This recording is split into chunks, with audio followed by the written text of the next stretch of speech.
Hi guys, দেখো আমি Delhi airport এসে গেছি। এসে আমি ডিজি যাত্রার গেটটা খুঁজলাম, কারণ ওটা একটু ভিড় কম হয়। দিয়ে ঢুকেই প্রথমে আমি আগে নিজের গেটটা দেখে নিলাম যে আমার কত নম্বর গেট। আমার 60 নম্বর গেটে আছে। তো আমার কোনো ব্যাগ জমা দেওয়ার ছিল না, সোজা সিকিউরিটিতে চলে গেলাম। তো ওখানেও ডিজি যাত্রাটাতেই গেলাম, কারণ আমি ওটা করে এসেছিলাম। আর ওটাতে দেখতেই পাচ্ছ তো ভিড় কম থাকে, তো খুবই সুবিধা হয়। তারপরে সিকিউরিটির পরে একটু ফুড কোর্ট গেছিলাম। সামনে দেখো আমাদের একটা কাপল হাঁটছিল, তো আমি একটু শায়নকে ইয়াদ করলাম। বাট ঠিক আছে, দিল্লি এয়ারপোর্টে না অনেক দোকান আছে, তোমরা যদি চাও শপিংও করতে পারো। ইভেন এদের ফুড কোর্টটাও খুব বড়, নানা ধরনের দোকান আছে। বার্গোস, কর্নাটিক ক্যাফে, সাবওয়ে, করিমস, যা খেতে চাইবে। কিন্তু আমি টিম হর্টনসটা আমার ভালো লাগে, তো আমি ওখান থেকে একটা আইস চকলেট কফি খেয়েছিলাম। ভালো ছিল খাবার, স্যান্ডউইচ বগেরাও অনেকে নিচ্ছিল, নিতে পারো। এ দেখো আমার কফিটা এসে গেছে, তো একটু বসে টাইম পাস করলাম। তারপরে গেটের কাছে যাচ্ছিলাম। তো এই জায়গাটা দেখো কি সুন্দর দিল্লি এয়ারপোর্টের। তো আমরা মনে হয় আমরা সবসময় রাতে আসি, তত খেয়াল করিনি, আজকে দেখলাম।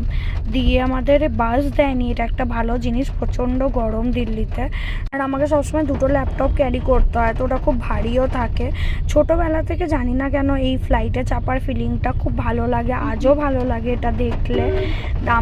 আমার যেহেতু কর্পোরেট বুকিং ছিল, তো আমাকে সেই জন্য ওরা ডিনারও দিয়েছিলো। ডিনারে ছিল চিকেন, মিক্সড ভেজ আর রাইস, তার সঙ্গে দহি, একটা রসমালাই, অনেক কিছু থাকে, জল, চা, কফি, যা চাইবে সব রকম। এই দেখো বেঙ্গালোর এয়ারপোর্টে নেমে গেলাম। ব্যাঙ্গালোর এয়ারপোর্টটা কি সুন্দর, পুরো রাস্টিক ভাব। আর এটা খুব সুন্দর সাজানো। এই দেখো ওয়াটারফলস আছে।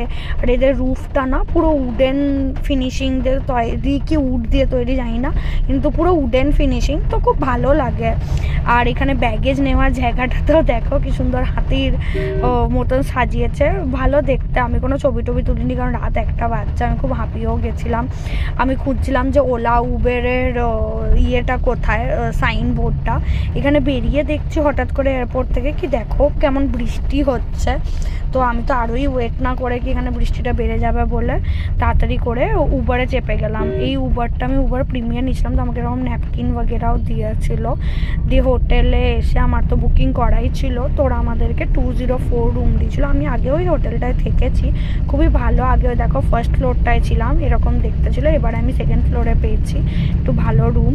তো রুমের ভেতর গিয়ে দেখি চলো কেমন রুমটা। বাহ, রুমটা তো বেশ ভালো দিয়েছে আমাদের, এখানে বেশ স্পেশিয়াস। আগে রুমটা তোটা ভালো ছিল না, তো আমি সব চেক করে নিলাম যে ওয়াশরুম বগেরা সব ক্লিন কিনা। সব ক্লিন দেখে এবার আমি শুয়ে পড়বো। বাস, বাই।